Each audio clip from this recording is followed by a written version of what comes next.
All right, let's get right into this one. It's a story of international justice, incredible police work, and a tragedy that spans two continents. This is the hunt for the killer of Cecilia Haddad. And this is where it all starts, with this absolutely chilling call to police in New South Wales, Australia. What should have been a normal day on Sydney's waterways becomes the first chapter in a really complex murder investigation. So who was the victim? This is Cecilia Haddad, and by all accounts, she was this vibrant, brilliant woman, a successful executive who had moved all the way from Brazil to start a new life, a dream life in Australia. Her friends said she just lit up every room she walked into. So you have to ask, how does someone with so much promise, so much life ahead of her, end up here? That's the question we're going to unpack. So as police start looking into this horrific discovery, their focus pretty quickly narrows down to just one person. And here he is, Marcelo Santoro. He was Cecilia's ex-boyfriend, also from Brazil. And right away, friends and family are telling police, you need to look at this guy. The relationship was over, but he just wouldn't let go. He'd become obsessive, controlling, jealous.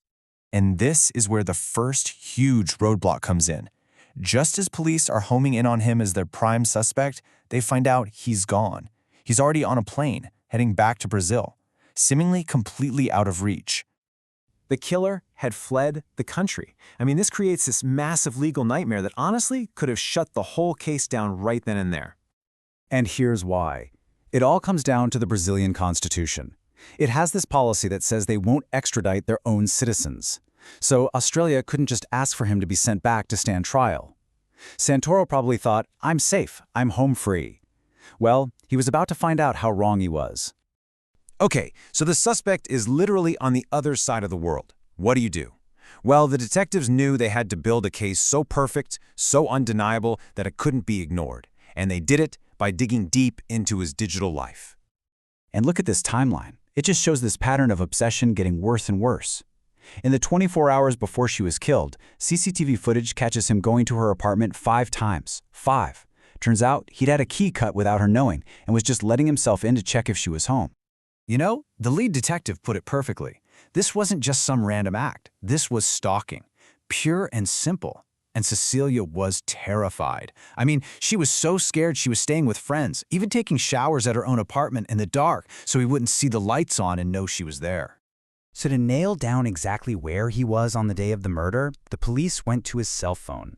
And even without fancy GPS data, they could track his general location every single time his phone connected or pinged a nearby cell tower.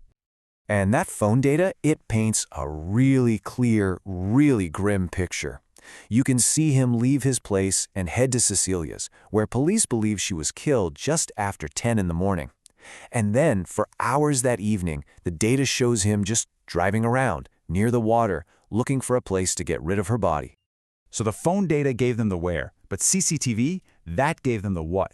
And while they were looking through footage from hundreds of cameras, the single most damning piece of video came from a place he never, ever would have expected, his own house. This right here, this was the moment they knew they had him. It's his own security camera. It catches him coming home after dumping the body, leaving these wet footprints. He goes straight to the laundry room, takes off all his clothes, and throws them in the wash. I mean, it's a textbook attempt to destroy evidence, and he recorded it himself. So the digital trail is just, it's overwhelming. But you know, they really wanted that one physical piece of evidence, something tangible that would directly connect Santoro to the very last moments of Cecilia's life. And that break came from the most unexpected place. The Uber driver who took him to the airport. The driver tells police, "Yeah, I remember something weird. As we were going over a bridge, the guy threw something out the window. It sounded like keys." Just based on that one sound. That's all they had to go on. But based on that, police launched this massive search. For 3 weeks straight, divers were in the Parramatta River, combing the bottom. Just imagine how hard that is. And then they find them. It was like magic. And not just any keys. They were Cecilia's keys for her red Fiat, the car he used to transport her body. And attached to them was this key ring, Christ the Redeemer, the famous statue from Rio de Janeiro, their hometown. I mean, you couldn't write it. This was the physical link they needed. So now they have this mountain of undeniable evidence. But they still can't get him back to Australia. So they came up with this brilliant, unprecedented plan. If you can't bring the killer to the evidence, you bring the evidence to the killer. This is just incredible. The Australian police boxed up their entire case. All the CCTV footage, the phone pings, the witness interviews, the story of the keys, and they just handed it over to the Brazilian prosecutors. They basically said, here you go. Here's your case, ready to go. You run with it. So now he's in a Brazilian court, faced with all this evidence from Australia. He finally admits he killed her, but tries to say it was an accident. I didn't mean it. The jury, they didn't buy it for a second. The verdict came back, guilty of murder. And the sentence? 27 years in a Brazilian prison. Justice finally served, an entire ocean away from where the crime happened. But, the story doesn't really end there. For Cecilia's friends, her death isn't just a tragedy. It's also a powerful and really urgent warning. This quote is just heartbreaking. It's from her best friend, Carol. And what she's saying is that Cecilia was so strong, so independent, she thought she could handle this guy on her own. She didn't want to bother the police, and her friends now have to live with that what if. And that's really the question this whole case leaves us with, isn't it?